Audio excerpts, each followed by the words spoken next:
ഞാൻ റേഡിയോ ജോക്കിയായിട്ട് ജോലി ചെയ്തുകൊണ്ടിരിക്കുന്ന ഒരു സമയമുണ്ടായിരുന്നു.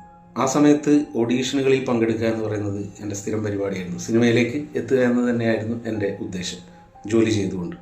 അപ്പം അങ്ങനെയുള്ള സമയത്ത് ഓഡീഷനിൽ പോകുമ്പോൾ ആ കാലത്ത് ഇന്നത്തെ പോലെ ഇൻസ്റ്റാഗ്രാം വന്നിട്ടില്ല, ഫേസ്ബുക്ക് ഉണ്ട്. ഈ ട്രെൻഡിങ് എന്ന് പറയുന്ന ഇന്നത്തെ പോലെ കണ്ടന്റുകൾ ചെയ്യുക, അതുപോലെ തന്നെ അങ്ങനത്തെ പരിപാടിയൊന്നുമില്ല. അധികം ഉണ്ടാവുന്നത് ഡബ് സ്മാഷാണ്. ഡബ് സ്മാഷ് എന്ന് പറഞ്ഞാൽ അറിയാമല്ലോ, സിനിമയിലെ വോയിസ് എടുത്തിട്ട് അതിന് കണക്കായിട്ട് അഭിനയിക്കുക, ചുണ്ടനൊക്കെ അഭിനയിക്കുന്ന പരിപാടി. ടിക്ടോക്ക് എന്ന് ഭയങ്കര ട്രെൻഡിങ് ആയിരുന്നു. അപ്പോൾ ഈ ഓഡീഷന് പോകുമ്പോൾ പലപ്പോഴും ആളുകൾ അതിലേക്ക് തിരഞ്ഞെടുക്കാൻ വേണ്ടി ഇത്തരം ഡബ് സ്മാഷ് വീഡിയോസാണ് ഡയറക്ടേഴ്സിന് അയച്ചു കൊടുക്കാറുള്ളത്. അപ്പോൾ അവരത് നല്ലത് നോക്കിയിട്ട് കൊള്ളാലോ എന്ന് പറഞ്ഞിട്ട് അവർ നന്നായിട്ട് പെർഫോം ചെയ്യുന്നവരെ ക്ഷണിക്കാറുമുണ്ട്. ഞാനൊരു സിനിമയുടെ ഓഡീഷന് പോയപ്പോൾ അതിലൊരു പെൺകുട്ടിയുടെ കുറേ വീഡിയോസ് എല്ലാം ഒന്നിനൊന്ന് മെച്ചം, അതായത് നന്നായിട്ട് പെർഫോം ചെയ്യുന്നു ഈ ടിക്ടോക്ക് ഡബ് സ്മാഷ് പരിപാടിയിലൂടെ. അങ്ങനെ ആ കുട്ടിയെ നായിക തുല്യമായ കഥാപാത്രത്തിലേക്ക് ആ സംവിധായകൻ തിരഞ്ഞെടുത്തു. കാരണം അദ്ദേഹത്തിന് ആ കുട്ടിയുടെ രൂപം കഥാപാത്രത്തിന് ഇണങ്ങുന്നതായിട്ട് കണ്ട മാത്രയിൽ തന്നെ തോന്നി. രണ്ടാമത് ഇത്രയും പെർഫോം ചെയ്യുന്നുണ്ട് വീഡിയോയിൽ, പിന്നെ എന്ത് നോക്കണം. അങ്ങനെ ആ കുട്ടിയോട് കാര്യങ്ങളൊക്കെ സംസാരിച്ച് അവിടെ ഒരു ക്യാമ്പൊക്കെ തുടങ്ങി. ആ ക്യാമ്പിൽ അവരെന്ത് ചെയ്തു വെച്ച് കഴിഞ്ഞാൽ സിനിമയിൽ അഭിനയിക്കേണ്ട രംഗങ്ങൾ പറഞ്ഞു കൊടുത്ത് അഭിനയിക്കാൻ പറഞ്ഞു. അപ്പോൾ ആ കുട്ടി ആ സമയത്ത് ചോദിക്കുകയാണ്, അല്ല ഇതിൻ്റെ ഓഡിയോ എവിടെ? ഓഡിയോ തന്നു കഴിഞ്ഞാൽ എനിക്ക് അഭിനയിക്കാൻ പറ്റും. അപ്പോൾ ഡയറക്ടർ പറഞ്ഞു, ഓഡിയോയോ? എനിക്കിങ്ങനെ ഓഡിയോയുടെ മുകളിൽ ലിപ്പ് ചലിപ്പിച്ച് അഭിനയിക്കാനേ പറ്റും, എനിക്ക് അല്ലാതെ അഭിനയിക്കാൻ എനിക്കാവുന്നില്ല. ഒന്ന് ശ്രമിച്ചു നോക്കൂ. കുറേ ശ്രമിച്ചു, പക്ഷെ ആ കുട്ടിക്ക് പെർഫോം ചെയ്യാൻ പറ്റുന്നില്ല.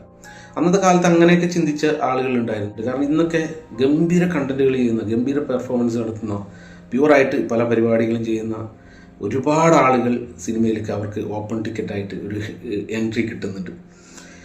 അതിന് മുമ്പുള്ള വർഷങ്ങൾക്ക് മുമ്പാണെങ്കിൽ, കുറേ വർഷങ്ങൾക്ക് മുമ്പാണെങ്കിൽ സിനിമയിലെത്താനുള്ള ഏക മാർഗം എന്ന് പറയുന്നത് മിമിക്രി ആയിരുന്നു. അതായത് ഇപ്പോൾ ഫാസിൽ സാറാവട്ടെ, നെടുമുടി വേണു സാറാവട്ടെ, കൊച്ചിൻ ഹനീഫ് സാറാവട്ടെ, ഇവരൊക്കെ മിമിക്രിയിലൂടെ വന്ന ആളാണ്. മമ്മൂക്ക, അങ്ങനെ ഒരുപാട് പേര്.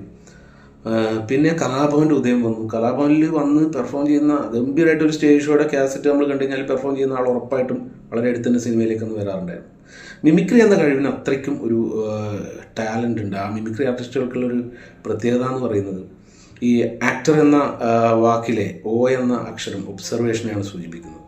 ഒരു മിമിക്രി ആർട്ടിസ്റ്റിന് നല്ല ഒബ്സർവേഷൻ സ്കിൽ ഉണ്ടാവും. അവരൊക്കെ പിൽക്കാലത്ത് ഇപ്പോൾ നമുക്കറിയാവുന്ന കാര്യമാണ്. നമ്മൾ പരിശോധിച്ച് കഴിഞ്ഞാൽ നാഷണൽ അവാർഡ് കിട്ടിയ മലയാളത്തിലെ താരങ്ങൾ വരെ മിമിക്രി ആർട്ടിസ്റ്റുകളായിട്ട് വന്ന ആളുകളാണ്. അപ്പോൾ ഇന്നത്തെ വീഡിയോ എന്ന് പറയുന്നത് നമുക്കൊക്കെ ഏറെ ഇഷ്ടപ്പെട്ട പ്രിയപ്പെട്ട താരങ്ങളുടെ മിമിക്രി പെർഫോമൻസുകളാണ്. ഇതിൽ ഞാൻ ഉൾപ്പെടുത്തിയിരിക്കുന്ന എനിക്ക് വളരെ ഫേവറേറ്റ് ആയിട്ടുള്ള വീഡിയോസാണ്.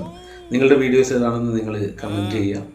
അപ്പോൾ ഇതിനിടയിൽ ഒരു കാര്യം ഞാൻ ഓർക്കുന്നു, ഞാനും ഒരു മിമിക്രി ആർട്ടിസ്റ്റാണ് എന്ന് പറയുന്നതിൽ എനിക്ക് അഭിമാനമാണുള്ളത്. കാരണം ഞാൻ സ്കൂൾ കോളേജുകളും ഒരു ശബ്ദം അനുകരിച്ച് തുടങ്ങിയിട്ടാണ് കലാരംഗത്തേക്ക് വരുന്നത്.